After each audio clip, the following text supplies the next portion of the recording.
I have an unopened bottle of bourbon.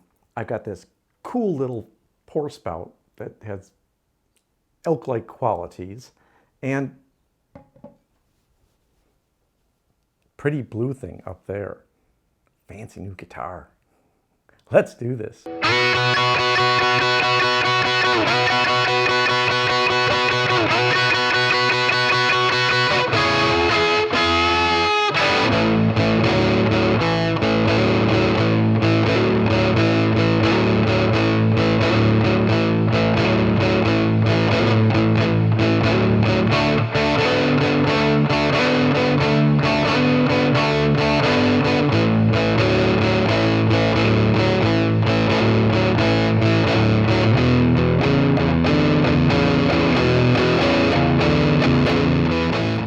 Welcome to Whisky Riffs. I'm Kevin, and because of this sparkly blue addition to my set, my Epiphone UpTown Kat guitar, I had to rearrange things a little bit. And I'm really liking the slight changes to my set. Let me know what you think in the comments. I'm also planning a behind the scenes video. I've had a couple requests asking about my gear and how I set things up. And I've been planning this for a while, and now I think I'm just gonna try to go ahead with it and kind of give an idea of what it's like to do a YouTube setup that's not permanent. I tear this down all the time. I put it back up all the time, parts of it. And you know, if you're interested in that, also let me know in the comments. I'd love to hear your thoughts on that. Now we get to try a whiskey that I haven't even opened yet. I've been saving this experience so I could share it with you. And it's from Old Elk. It's a straight wheated bourbon whiskey, which is a mouthful. And it's from, this bottle is from Craft Whisky Club, which gives it a little higher ABV than normally is offered by Old Elk. If you want to get this bottle from various services like Flavor, it comes at 46% ABV. This one is 57.7 ABV or 115.4 proof, and that is offered on the Old Elk website. But to get that, you have to buy a whole barrel. So that's a serious commitment. This goes for about $60 some. When I looked for it online, at least from Flavor, it's around $60.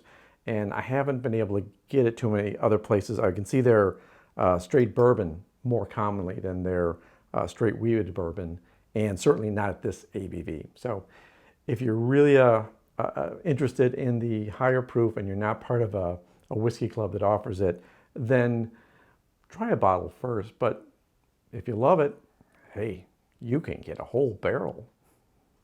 So to be called a straight bourbon, that means that it has to have aged at least 2 years in a cask. If it is if it has no age statement on the bottle, like this one has no age statement on the bottle, that means it was at least 4 years in a cask.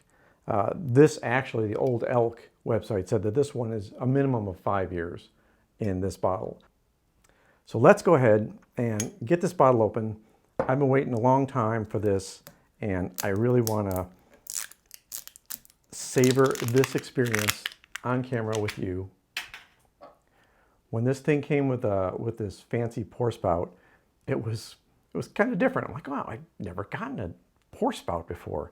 And I've been really excited and just been dying to, drink a dram from the mouth of a horny elk. Wow, that came out a little weird.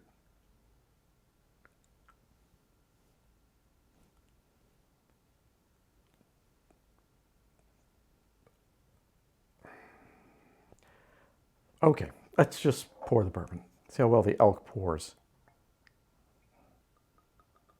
Oh, there we go. Not bad.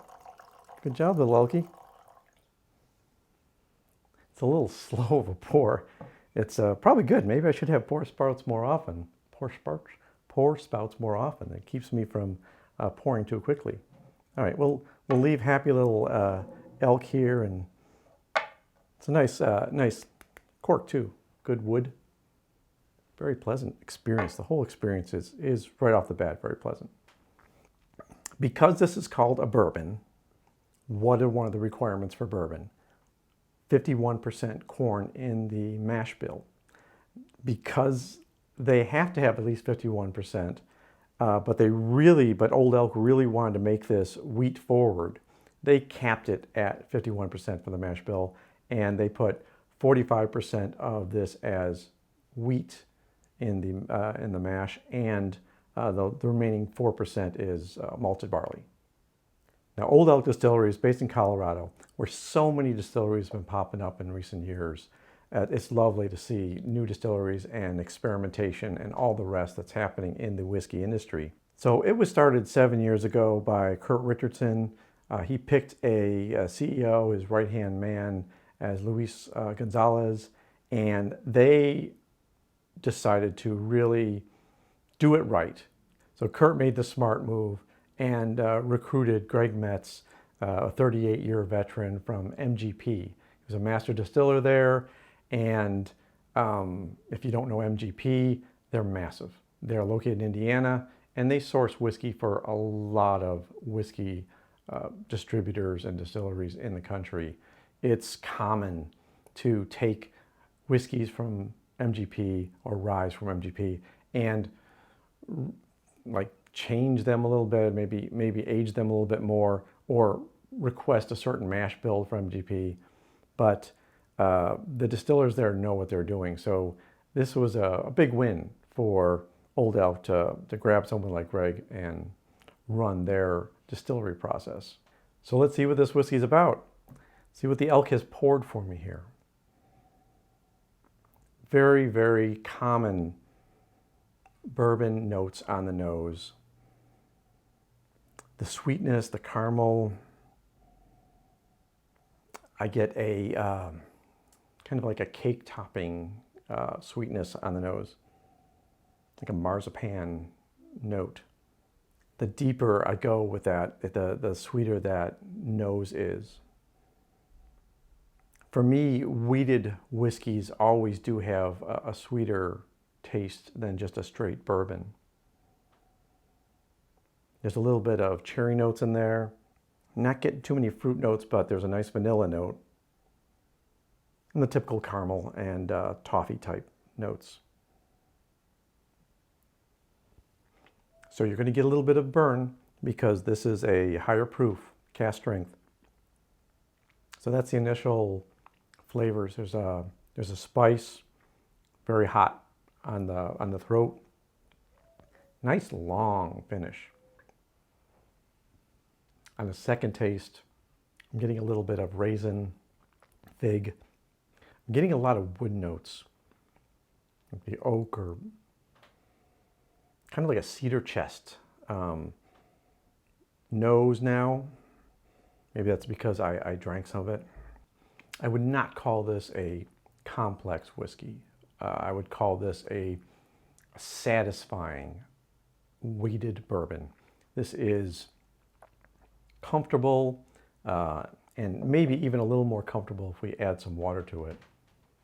I go ahead and put a few drops of water in, see if we can tone down the high alcohol volume and see what that does to the actual flavor.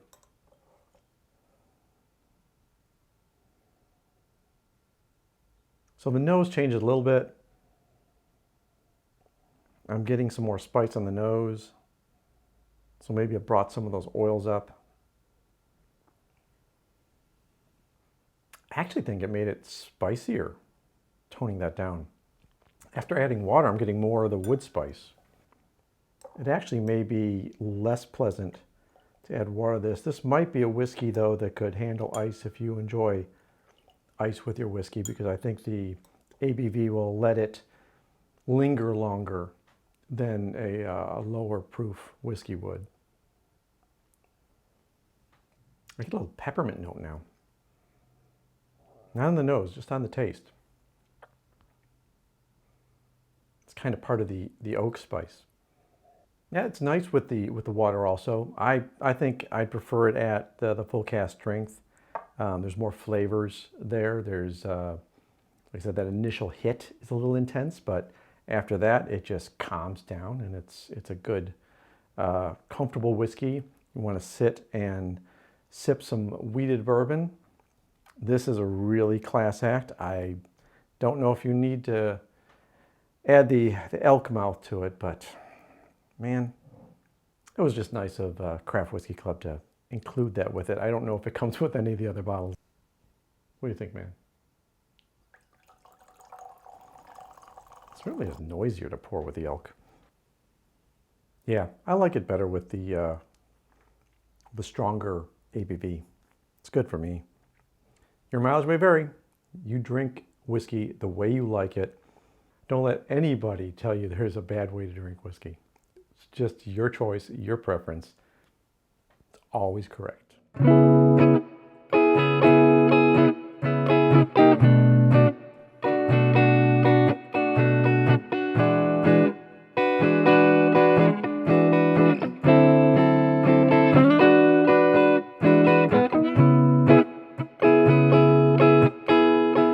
Well, thank you for being here for the unveiling of my Horny Elk.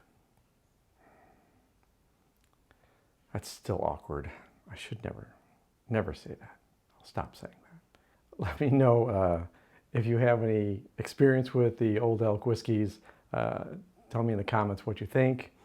And if you're enjoying these videos, hit like, go ahead and subscribe, please, so I can keep building this community, and bang the bell if you want to get notified of new videos. Hope you're all doing well and staying safe. I'm going to go play some more with my new guitar, and hope you're enjoying the riffs too. Love to hear your thoughts on those as well. Until the next video, cheers.